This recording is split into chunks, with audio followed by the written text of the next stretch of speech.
ci militant ak sympathisant ñu ngi leen di nuyu di leen ziyaare di waxtaan ak yéen tey ci benn tomb boo xam ne lu am solo la ci bépp kuréel mooy lu jëm ci dajale ay doole ci wàllu alal yoo xam ne moo ñu war a yombalal liggéey bi yéen ñëpp xam ngeen ni Pastef dafa di parti boo xam ne dafa am lu mu sas boppam li mu sas boppam mooy du dugg ci dara loo xam ne lu lënt la pour mën faa am la muy soxla pour liggéey pour fonctionner moo tax du ñu nangu genn financement goo xam ne dafa jóge bitim réew ci ay wala dafa jóge ci ay lobby moo xam lobby biir dëkk bi wala biti dëkk bi wala dafa dugge ci loo xam ne dalul xel ci yoo xam ne daal loo ci nangu rek yoon mun na dal sa kaw ndax dëppoowul ak charte réew mi wala boo ko nangoo it ëllëg mun na laa gàllankoor ndax bu yàlla defoon réew mi tegu suñu loxo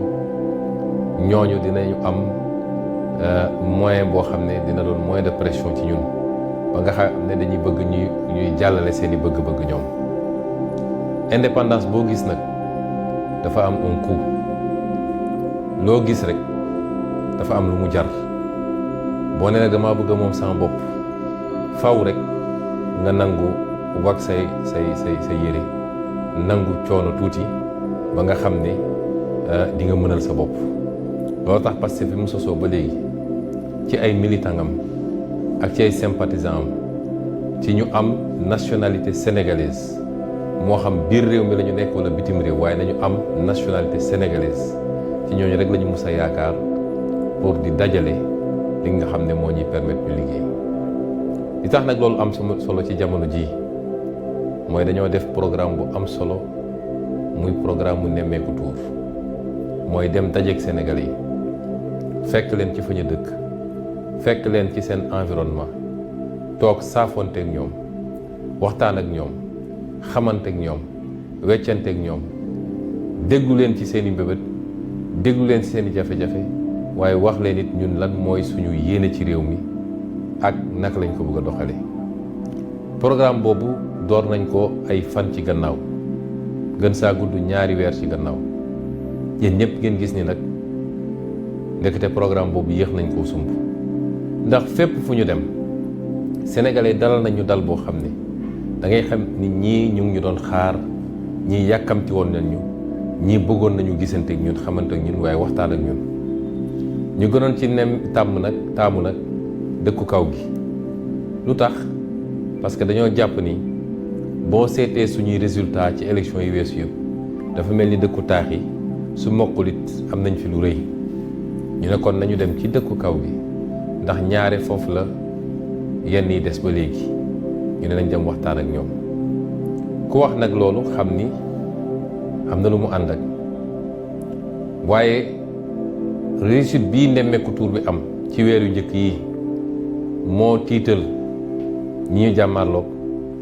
moo tiital nguuru Macky Sall ba gis ngeen ni lu ne ñu ngi koy def pour gàllankoor nemmeeku tuur boobu te bu ci gën a fës mooy utiliser waat justice pour xool nu ñuy galgalee Ousmane Sonko ba dootul tal dem ci àll bi defi nemmeeku tuur ci jamono joo xam ne Macky Sall moom ma ngay jël ay xaalis réew mi bu dul jeex di def ay nemmeeku ay tàggatoo tuuram comme ni ko gars yi waxee waaye daat koy dëxëñ ci kaw nee na ay tournée économique ñu xam ñëpp jubluwaay bi mooy pré-campagne loolu nag duñ ko nangu tey duñ ko nangu ëllëg yàgg naan wax ni bu soobee yàlla élection 2024 bi gannaaw yàlla kenn mënu ci tere dem te am nañu njort bu rafet ni yàlla bu dee Sénégal li ñuy wax mi ngi fi dinañu jàppale ba jëlee réew mi ci loxo ñi fi nekk mais ñu jëlaat suñu réew téyewaat ko suñu bopp ak suñuy xalaatu bopp am ci suñu indépendance bu doy pour jëlee fi lépp li nga xam ne tey sénégalais ngi koy jooytu loolu moo tax nemmeeku tuur bi am solo ndax bu jaaree ni mu war a jaare bu doxee fi ni mu war a doxee li leer ba leer mooy dina teggi lu bëree bëri ci campagne présidentielle 2024 incha allah moo tax ñuy ñaaxaat ñëpp ci kenn ku nekk ci li nga mën. dañoo yàgg wax ni lu ñu bëri bokk kenn ku nekk boo defee as tuut ñu dajale ko day doon lu bëree bëri te kenn du ci loru. moo tax ñu ne kenn ku nekk ci li mu mën na làmb ci poosam daal di contribuer ci nemmeeku tuur bi. ñuy lancé benn journée ci dimanche bii di ñëw le 8 muy journée boo xam ne journée rek nu ñuy def ba dajale ay moyens la yu am solo yu ñu war a permettre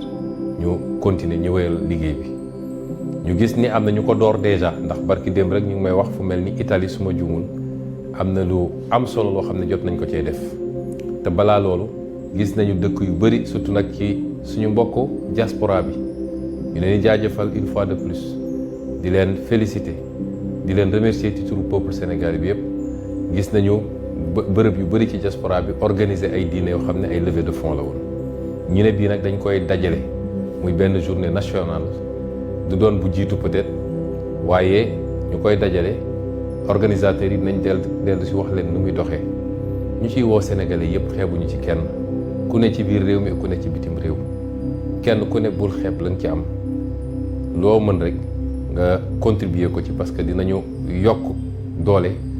ba li ñu war a def ci dugg ci àll bi dugg ci ruq-ruqaan yi dugg ci dëkk yu gën a sori dem wax ak sénégalais ñu mën koo def ci ni mu gën a rafetee. am na nag site internet boo xam ne jëmmal nañ ko ngeen gis muy jaar noonu ci suufu écran bi kenn ku nekk ñu ngi lay ñaax bu ñu lancé waatee programme bi rek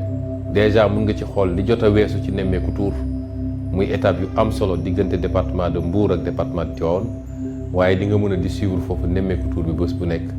di gis étape yi ñuy def di gis suñu jaxasoog sénégalais yi di gis yaakaar gi sénégalais yi am ci li ñu sumb te loolu am na ci solo. kon ñu ngi leen di gërëm di leen sant di leen fàttali daal